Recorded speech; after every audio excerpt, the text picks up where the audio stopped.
So I'll get started here. Do you have any questions about anything? Uh-oh. Trying to unplug my camera.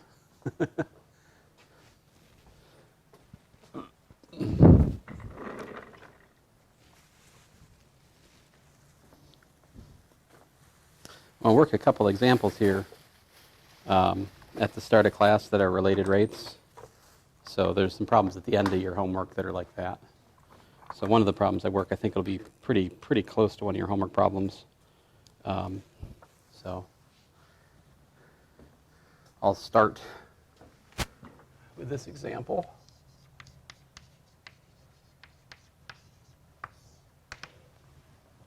And I suppose I'll go ahead and do the one that's in the notes. If I can find it again. Let's see here. My papers are all out of order. I found it before during my lunchtime, but now I've lost it again. Oh, there it is. It's nothing terribly profound here, but here it is. This is in-class example 3.13, which is on page 124 of my notes. Anyway, here it is. If a 10-foot ladder, all right, slides down a wall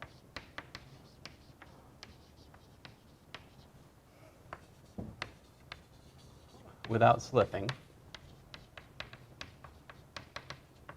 like without slipping off the wall. I mean, it's slipping down the wall, but it's making contact with the wall, all right? I don't, such that the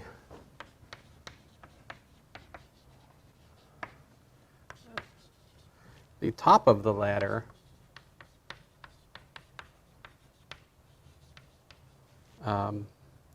slides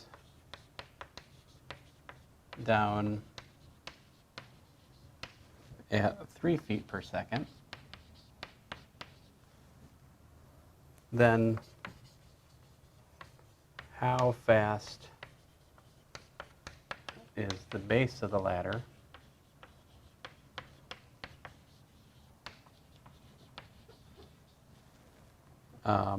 sliding away from the wall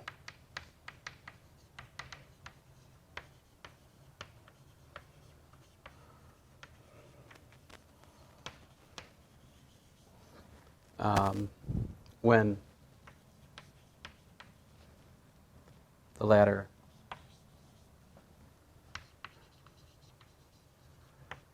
is 4 feet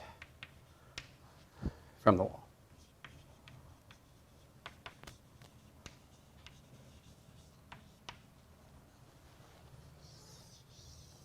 All right, so what should you do when you're faced with a problem like this? Like, what's the first thing you got to do?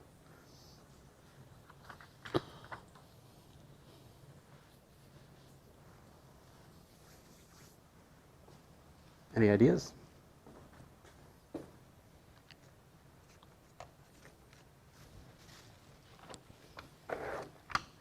You must have an idea.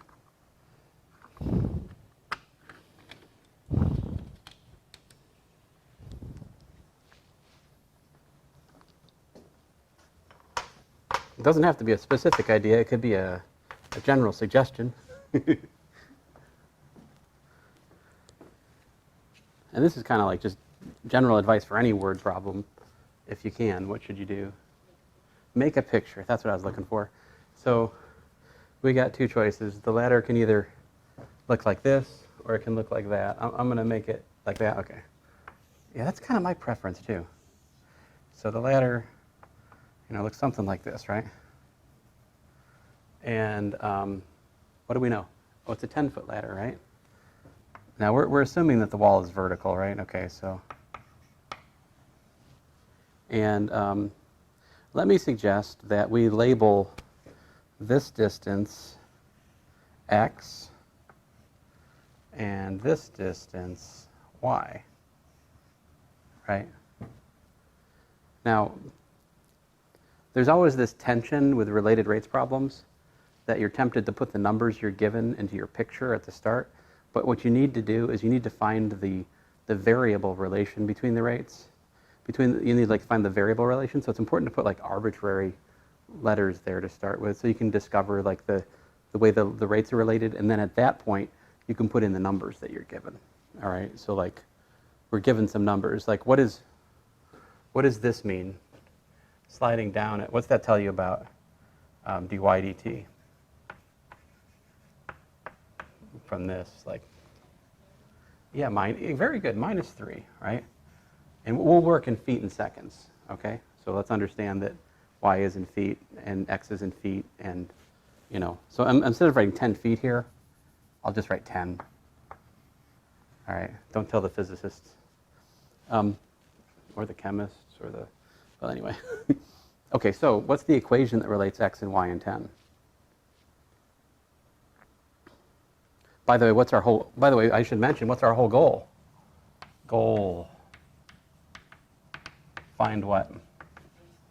Right, exactly. We're trying to find how fast the base is, and in terms of calculus, that's dx dt, right? Our whole goal is to find dx dt when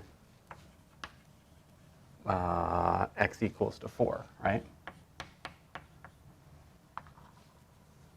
Okay, so what did you just tell me? You told me x squared. Did you tell me x squared plus y squared equals something?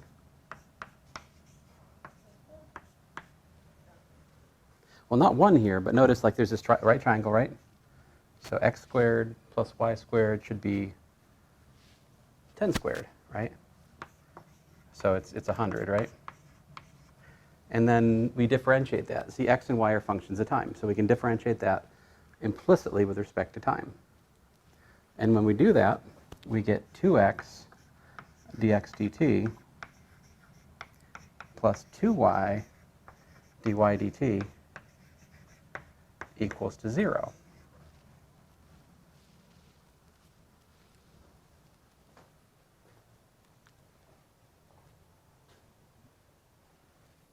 I guess I'll try to zoom in a little bit.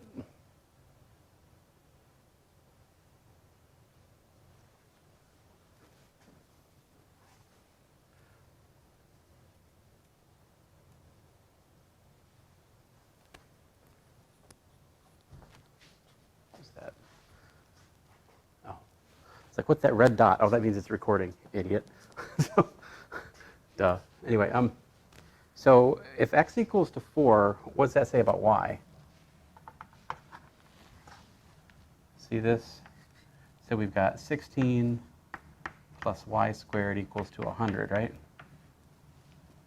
Plugging in x equal to 4 into this. So this tells us that y is the square root of 100 minus 16, which is 84, right? And we want the plus, right? Because we're using y to be a distance, so we know that we're choosing the positive square root in this case, right? So there's the value of y. When x equals to 4, y equals to the square root of 84, right? Okay, so let's finish this. Dx dt is what? Dx dt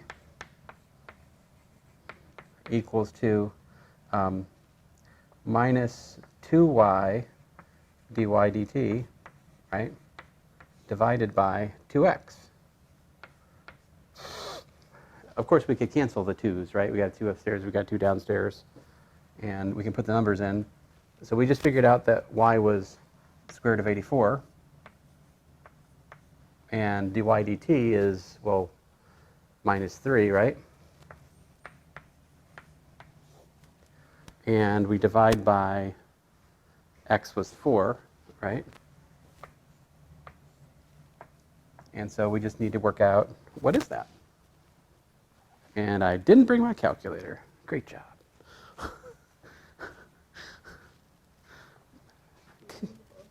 What's that? That's a you and me both. Oh, no. All right, well, here, this is going to be a tough one for Mr. Google.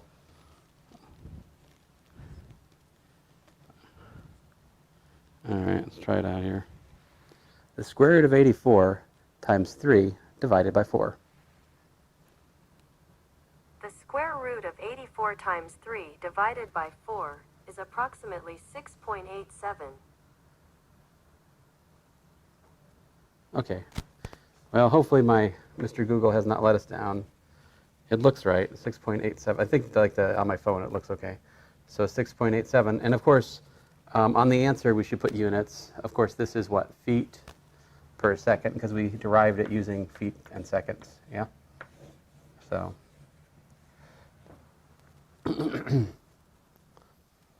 and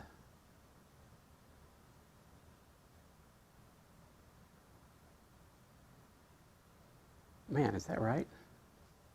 Well, it is. I mean, I hope so. I'm just trying to think. Well, I guess I can kind of approximate this. Square root of 84 is about like square root of 81. Square root of 81 is 9. 9 times 3 is 27. 27 divided by 4, it's about 6.8. So I believe it. But I don't know. I just kind of, it's really neat what calculus does, right? If we have the thing that's so neat about this is if we have some kind of algebraic relation that defines a model, right? We can differentiate that relation and then find out how the rates of change of the algebra variables are related. This is related rates. Let us do another example. You got this one? Okay, cool. I will erase them.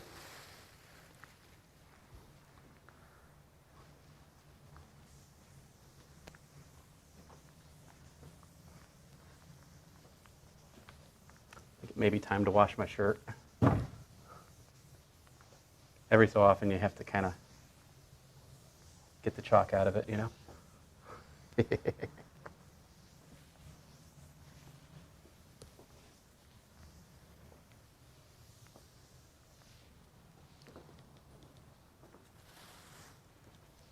All right, so this is also an in-class example, and it's also very, very similar to one of your homework problems.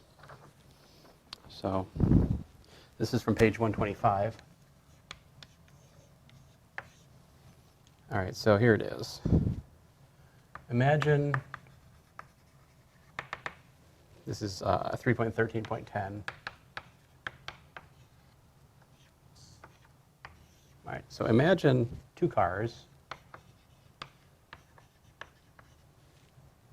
traveling from a point we label as origin, all right? If car A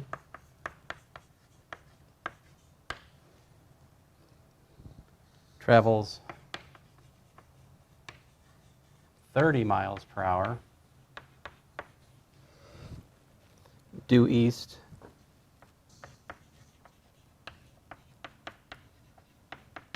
starting at noon,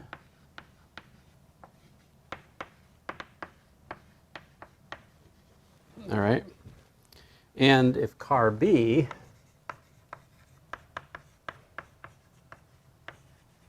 all right, travels 40 miles per hour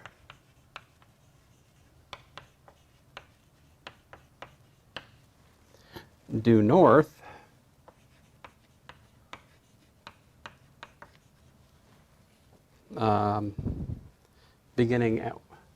starting at 1 p.m. right?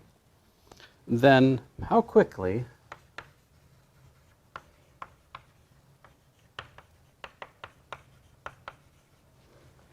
is the distance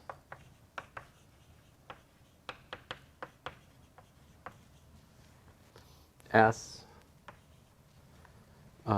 increasing distance S between them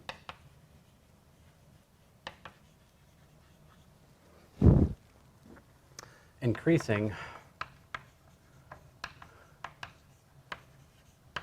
at 2 p.m.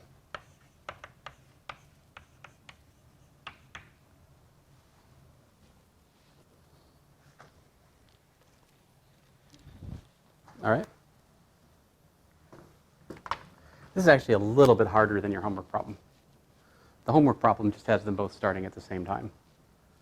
Doesn't really change the problem much, but anyway, let's work through it. So what is our goal? Our goal is to find ds dt, right, at 2 p.m. And let's see here. So the picture is very similar to the last problem, isn't it? Because it's again kind of a right angle kind of thing, right? We've got car A east, right? So here's my rather boring picture of car A going east, right? And it's going, what? Yeah, 30 miles per hour. And we've got car B going north at 40 miles per hour. Right, so I'm of course thinking of y and, well, let me make y and x something more specific. Let's let let's let y be the distance from the origin to B, right? And let's let x be the distance from the origin to A, right? So then you can picture S, right? And I'm just drawing it like that, just for the sake of not cluttering the picture. What is S equal to? Well, S squared is equal to x squared plus y squared, right?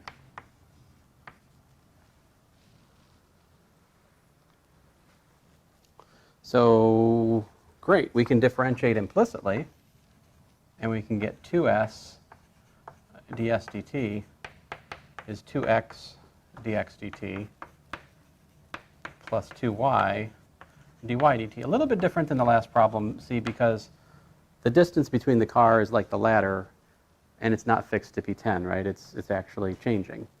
So the calculus is a little bit different. Okay, so now we just need to figure out what is s, what is x, what is y. I mean, we know dx dt is what? 30, right? So dx, we'll work in miles and hours, right? So dx dt is 30. Over here we have dy dt is 40, right? They're both increasing. So we don't really want to think about time directly. I mean, we could, but let's not. So at 2 p.m., we have to think through it, right? What is x? What is x, y, and s at 2 p.m.? So the key idea here is we're talking about constant velocity, right? So for constant velocity, remember the rule? The distance is equal to the velocity times what? Change in time, right? So this is for constant velocity, which is what we're dealing with here.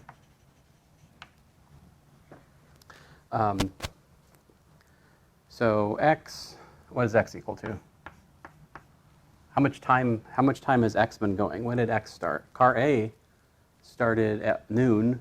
It's been traveling for 2 hours, right? So we have we have velocity, which is 30 times 2, right?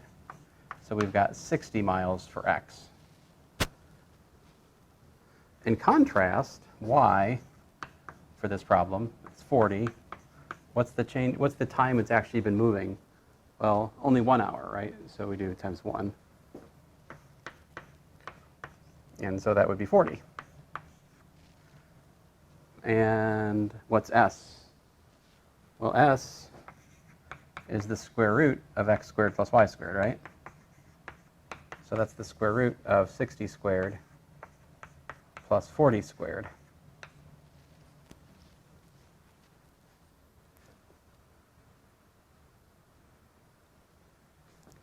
Which is the square root of 3600 plus what? 100. Wow, 1600, I think. So I believe that's square root of 46, 5,200 for what it's worth.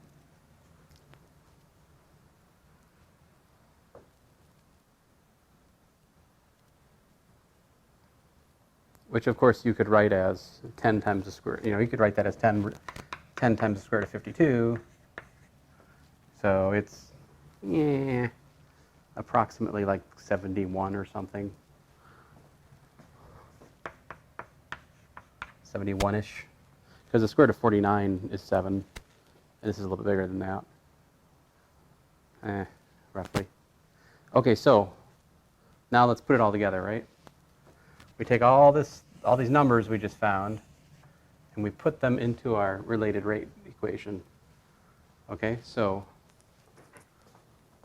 give myself a little room to write.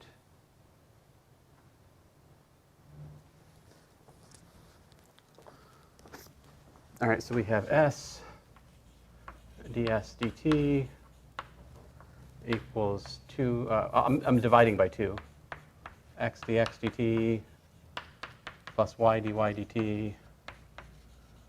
All right, so what did we figure out?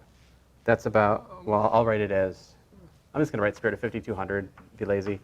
Square root of 5,200 times ds dt. What was x? 60. What's dx dt?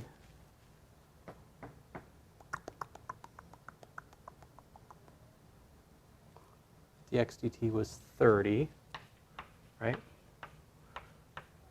The y here we figured out was 40. What's dy dt? It's also 40, right? And so we got 1,800 plus 1,600, also known as 3,400. Really wish I brought my calculator today. Oh, dummy. So ds dt is apparently equal to 3,400 divided by the square root of 5,200 feet per second. I will again consult Mr. Google. 3,400 divided by the square root of 5,200. 3,400 divided by the square root of 5,200 is approximately 47.15. Which I think kind of makes sense, right? It's a little bit bigger than, so like thought experiment. This problem is very easy. If one of the cars is going due east and one of the cars is going due west, right? If you got the cars just going like this, what would the speed between them increasing be? Well, what's that? You don't know? You don't know? So if they're just going opposite directions, if one's going 40 and one's going 30, then the distance between them is increasing at 70. So like 70 is the theoretical maximum for this. 0 is well, I guess they could be negative if they're going towards each other, right? But so it can't be more than 70, but it should kind of be more than either of their speeds as a kind of rule of thumb, unless they're going towards each other somehow. Now, anyway, so there's that problem. I do have an example in the notes. If you thirst for something more insidious and horrible, I would encourage you to look at the problem right above this. I have 2 cars traveling away from each other, one at 30 degrees above east, and the other one, the other one at 5 pi over 4 standard angle. How quickly is the distance between them? So that one, you have to use the law of cosines to relate their distances. And it's pretty ugly. But anyway, that's all I got to tell you about related rates. There, of course, are many more examples you could do, and I probably would have done a few more examples if not for the fact we lost Wednesday. So sorry about that. It is what it is, right? So what's next, right? So what's next is geometry and different. So we're moving over to chapter 5 now, right? Let's see here. How long have I been talking to you? Well, not that long, have I? It's been what, 20 minutes? guess I should go on here. We shouldn't take a, probably shouldn't take a break just yet, right? It's kind of premature. So this is actually my favorite part of this course.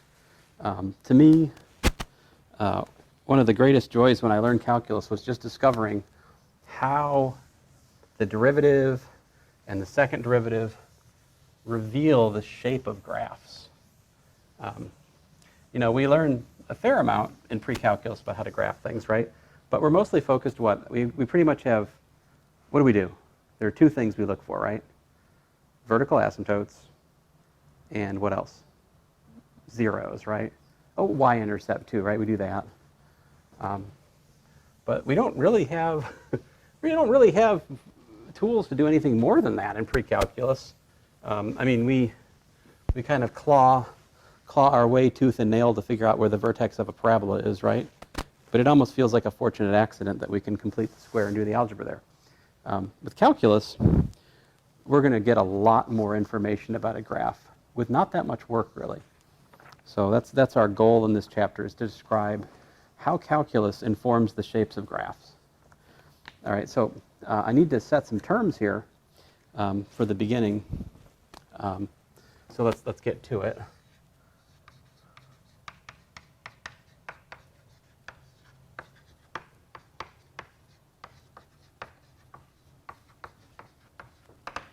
This is my chapter 5. So to start with, I want to talk about absolute extrema. And so, like, here's the definition. F has an absolute maximum of f of c at x equals to c if f of c is greater than or equal to f of x for all x in the domain of f.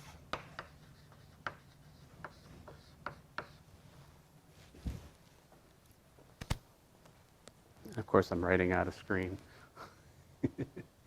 I'll fix it. There we go. Likewise, f has absolute minimum of f of, let's say, d at x equals to d if f of d is less than or equal to f of x for all x in the domain. So these are just what they sound like, right? And collectively, the absolute max and min are the quote-unquote global extrema of f, all right? Now, for a given function, there may or may not exist global extremes, all right? So I should give you some examples, right? Yeah. But I'm going to ask you if there's a global max or min, and if so, what it is. So here we go. Start out with something nice. Here's y equals x squared plus, y equals f of x equals to x squared plus 1. So you tell me, what do you think? Global max, global min, where is it, what is it? That's the y-intercept, right? So what do you think?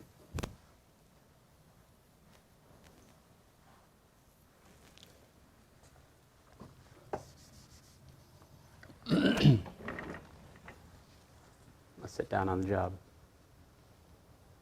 I'll do the easy part. No absolute maximum, right? because this quadratic function, it just keeps going up and up and up, right? But what value is smaller or equal to than every other y value on the graph? It's not a trick question. Well, yeah, 0 would be smaller, that's true, but we want it, the minimum has to be attained, all right?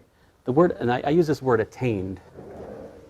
And what does attained mean? That word means, you could take this word, you could replace it with reached, right? So like the minimum value have for a graph, for a function, it has to be an actual value the function takes. Like 0 is not in the range of this function. Okay, so based off the equation, it's going to be 1. It's going to be 1. Very good. So the absolute minimum is f of 0, which is equal to 1, and that's at x equals to 0, right? That happens at x equals to 0. Now, the maximum and the minimum, that refers to the y values, right? But we also like to talk about where they are. So we try to say, like, the minimum is 1 at 0. That's the language.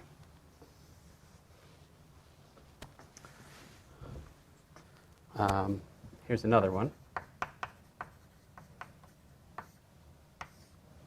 Inverse tangent.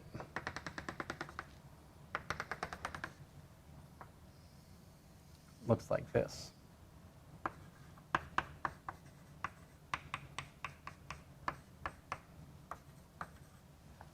So it has horizontal asymptotes of pi over 2 and minus pi over 2, right? It approaches those values, right? It gets closer and closer and closer to pi over 2, right? But at no point, no matter how far you go out, either way, do you actually get to plus or minus pi over 2. So this function has no global maximum or minimum because the function never gets to the actual thing it needs to get to be the global max and global min. You try to pick anything like a little bit less than pi over 2 or a little bit bigger than minus pi over 2, eventually the inverse tangent will like get bigger than it or get smaller than it. So again, no global extrema. However, it should be mentioned that this example is bounded. Like this is a bounded function, right? It's bounded above by pi over 2. It's bounded below by minus pi over 2. That's true. But all right, another example.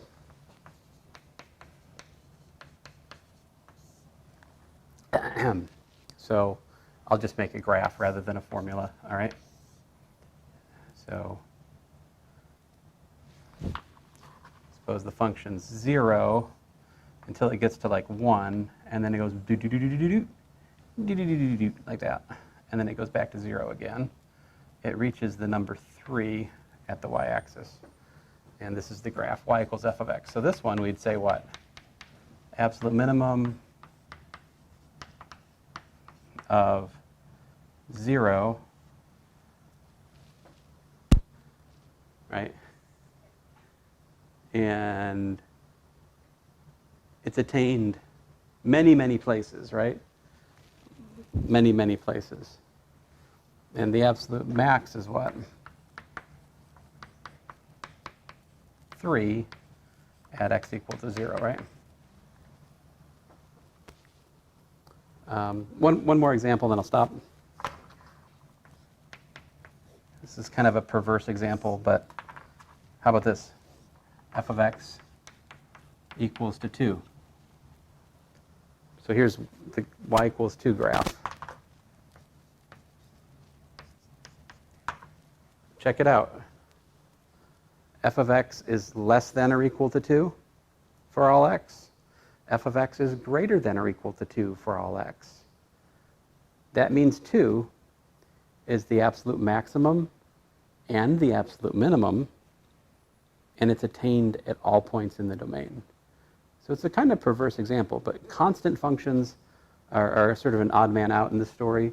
they have both maximums and minimums at each point, according to our definition. All right, so that's that. Next, I need to talk to you about local maximums, all right? So I'll scratch some words out here and try to fix these for local. Local extrema. So it has a local max, has a local min of f of c at x equals c. If f of c is greater than f of x for all x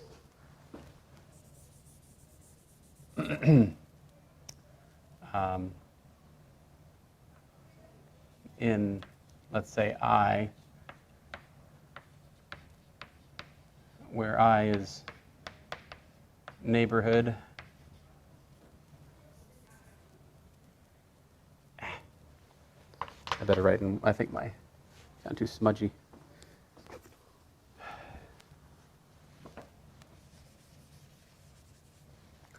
Well, let's say where I is equal to, like, how to say this? Let's say A comma B intersect the domain. I don't know how I've written it in the note. I may have it written in a more elegant way in the notes. Let me see. I say if there exists a connected set J. Oh, fine. I better use the notes. I'm monkeyed up. My bad. There's some pesky language here I gotta take care of.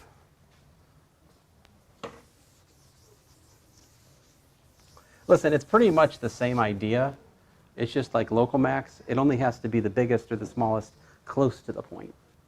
But that's what I'm trying to capture with this definition, all right?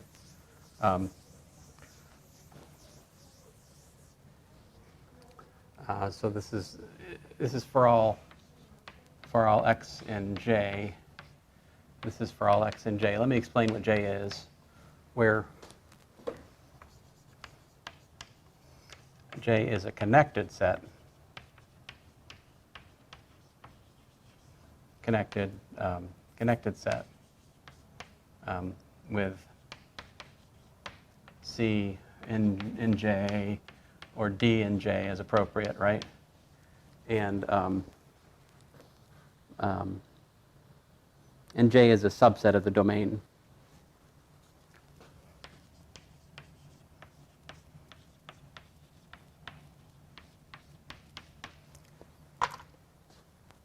I'm trying to make my definition in such a way that we allow local maxes and local mins at like edges of the domain. All right, so like, need to give you some examples of this, obviously, right? I mean, here's a familiar old friend. You had a course on this one, right?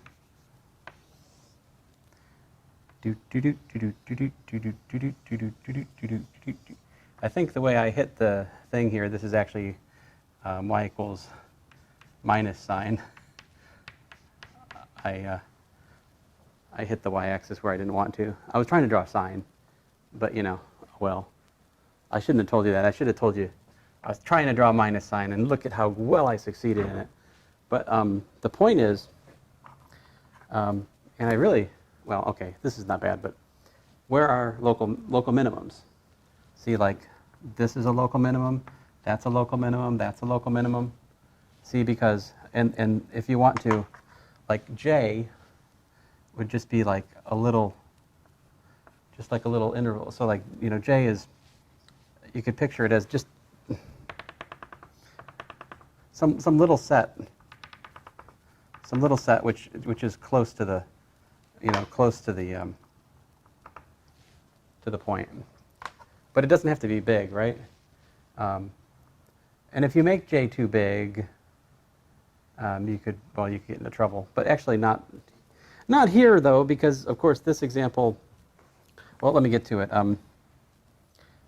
Specifically here, f of, let's see here, pi over 2 equals to f of minus 3 pi over 2 equals to f of, well, I believe, add 2 pi, right? So 5 pi over 2, right? All these are equal, etc., minus 1, right? So these are all local mins. But what else are they? They're also global minimums for this function, right? So a global min will also be a local min, all right? However, the converse doesn't have to be true in general. We do have functions that have local mins which aren't global mins. We'll see those in my next example. And on the other hand, let's see here, like f of 3 pi over 2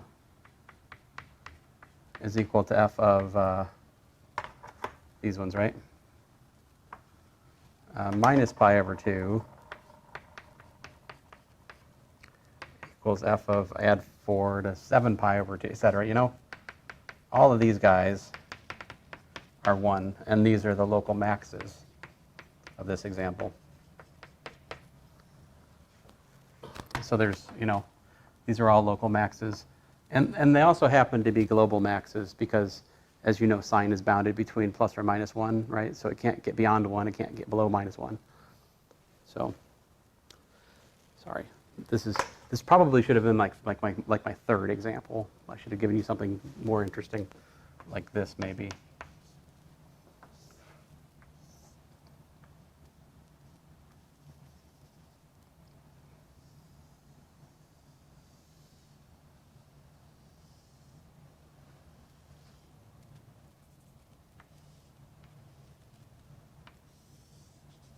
All right, so I'm not going to give you a formula for this, obviously. Try to make sure so here we're looking at y equals f of x. I'm not even going to put numbers. I'm just going to put comments, okay? So that's a local max. And we just kind of color code it, because if you're close to it, right, that's right there, the biggest value that the function takes close to that point. It doesn't matter that the function gets bigger over here. It's a local max, right? Likewise, up here, top of the hill here, well, that's also local max, right? A local max.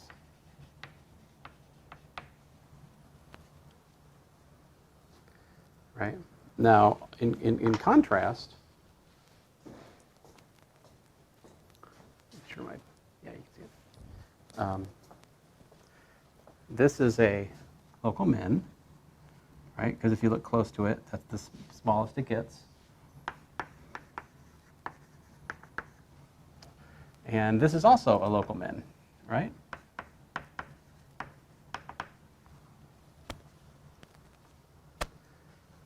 Now, how about this right here?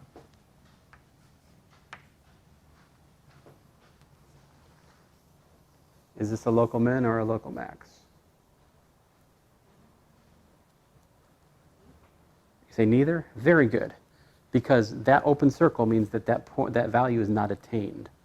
So this is sort of the analog of the inverse tangent example we had earlier. So this is neither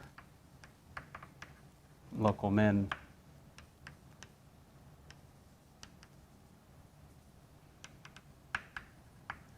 because value not attained. Now, of course, if we knew the value, it is true that that serves as a bound, an upper bound for points close to there on the graph, right? But it's not a local max. All right. So, I hope, do you feel like you understand? I mean, this is a good set of examples. We can stop here. Yeah, because I mean, some students have more problems with these terms than others, but I think it is pretty natural, this terminology. Now, and the whole thing with the connected set, that's just so that I can catch endpoints, right? Otherwise, I could just take the connected set and just say there's an open interval, because all of the interior points, there just has to be like a little open interval around the point for it to be, for it to be the biggest or the smallest. By the way, if the function had leveled out, if there had been a place where it was like constant for a bit, all of those points would have been both local mins and maxes. So, in short, I mean, the constant function case is something we kind of always have to watch out for in theorems because it kind of messes up our more interesting theorems if we're not careful. All right, so this is the extreme value theorem.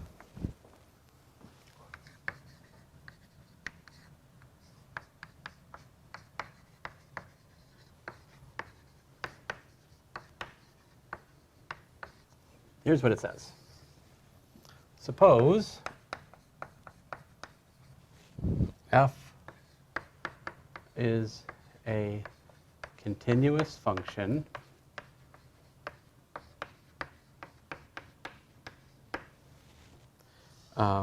whose domain,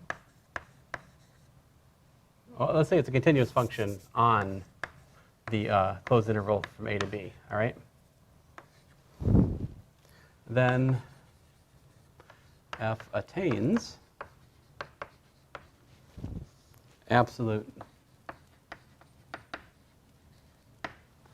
max and min on AB. In other words, there exists C and D in AB such that f of C is greater than or equal to f of x for all x in AB, and f of D is less than or equal to f of x for all x in AB.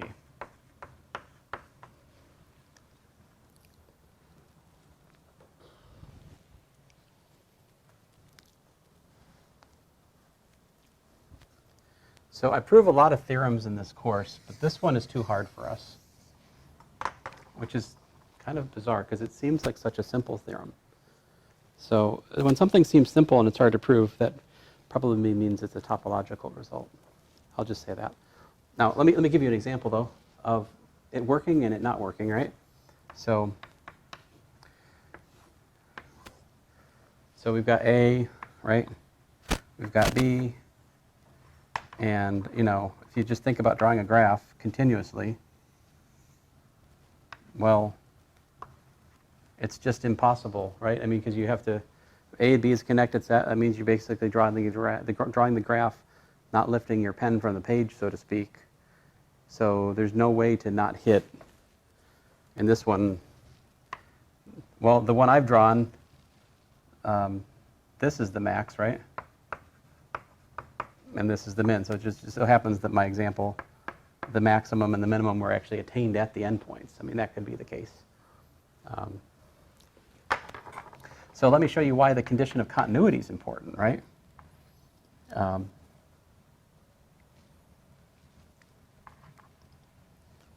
So what if we didn't have continuity? We could have a situation like this, right? Here's my function. Open circle. Close circle. You know? So this function, this discontinuous function, right, there's a jump. You see that doesn't obey the extreme value theorem. There is no maximum because the open circle, it's not attained.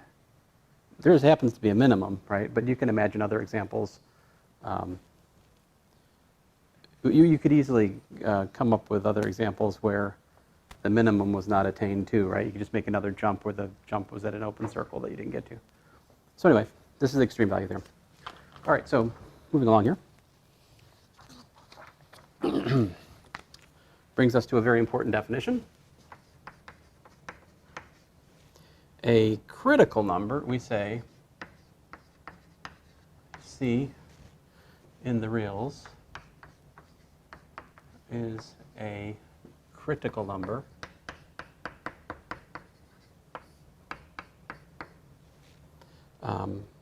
for a function f if either f prime of c is equal to 0, all right, or f prime of c does not exist. Now, if c in the domain of f, all right, is a critical number, all right, then c comma f of c is a critical point.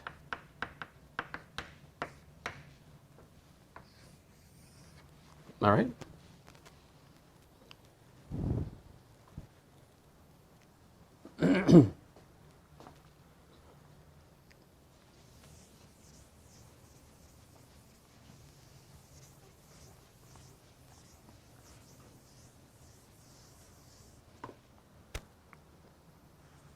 So we'll come back to that extreme value theorem from time to time as we prove things. It's always kind of in the background. It doesn't tell us how to find things, it just tells us that there's something to find, and sometimes that's like logically important. Okay, so let's find some critical numbers, all right? Okay,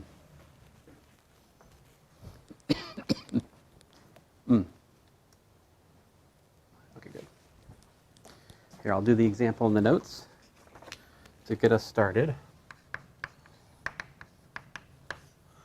Find critical numbers. There might just be one, right? For f of x equal to e to the minus x squared. Okay, so what we need to do is we need to differentiate this, right? So you help me out. What's df dx equal to here?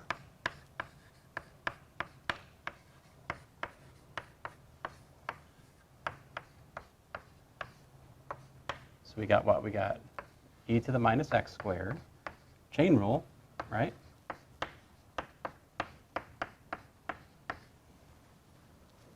So in summary, we've got df dx equal to minus 2x e to the minus x squared, right?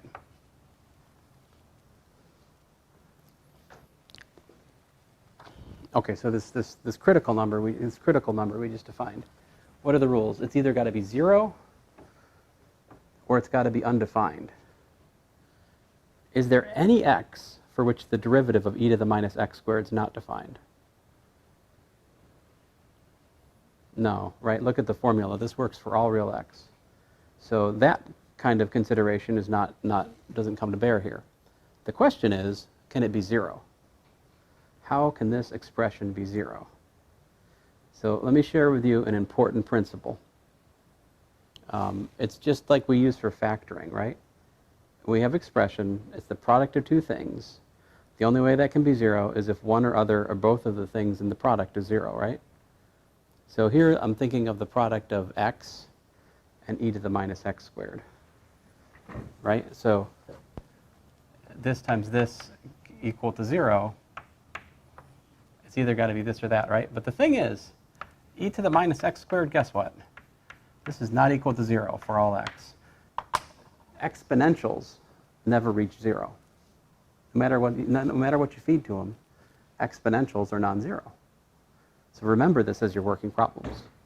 So the only way this can be 0 is x equals to 0, or in the language of my definition, c equals to 0 is only critical point. And I mostly just use a c, critical number rather. I use a c just because it's a critical number. You could put x equal to 0 and say, is a critical number right next to it, that'd be fine. But one way or the other, we should indicate it's a critical number. Does that make sense? Okay. So here's another one. We could have f of x equal to the square root of x minus 2 squared, all right, times x squared.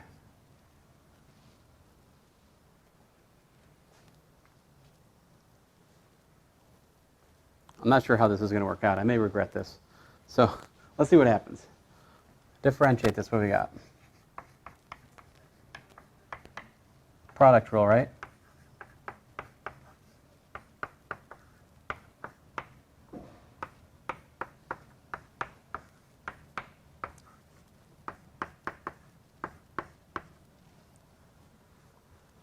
Now, I got to do chain rule on this guy, right?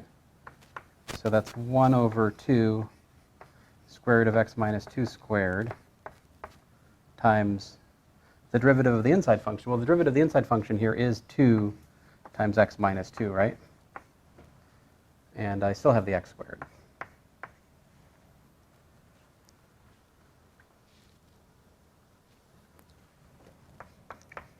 I would write another step, but I'm out of chalkboard, sorry.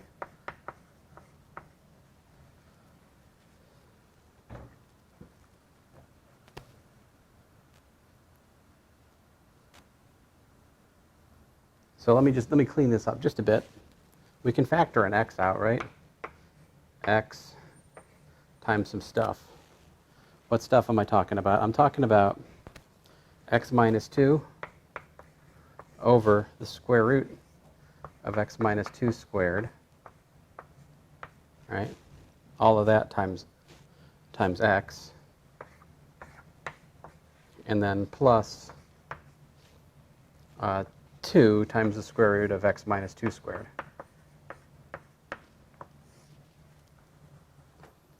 So I have not held your feet to the fire and asked you to simplify your derivatives up till now.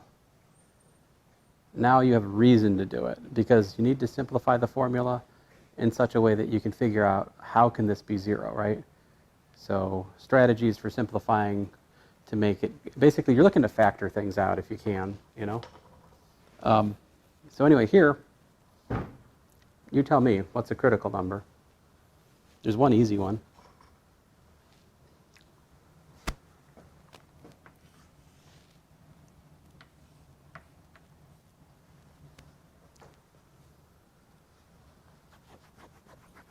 How can I make that expression 0?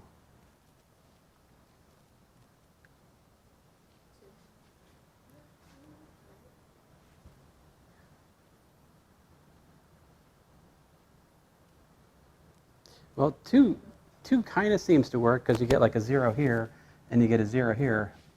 But the unfortunate thing is you get a 0 here. And that looks like division by 0, right? So technically, this differentiation has strings attached. This is actually for x not equal to 2, if I was honest with you. And I'll explain why in just a second. But I would point out c equals to 0 gives us a critical number, right? C equals to 0 gives f prime of 0 equals to 0. It's that kind of critical number, right? And c equals to 2 gives f prime of 2 does not exist. So this function has 2 critical numbers, one which gives you 0, the other which gives you, not existing. The reason this is happening, by the way, is this is just a sneaky algebraic formula for the absolute value of x minus 2 times x squared, right? So absolute value is putting like some kind of like corner in the graph at 2. It's got a kink. That's why we're... And this here, this is actually a sneaky function. This is either 1 when x minus 2 is positive. This is x minus 2 over x minus 2, which gives you 1. When x minus 2 is negative, this gives you x minus 2 over minus x minus 2. It gives you minus 1. So this expression here is actually, it looks like this.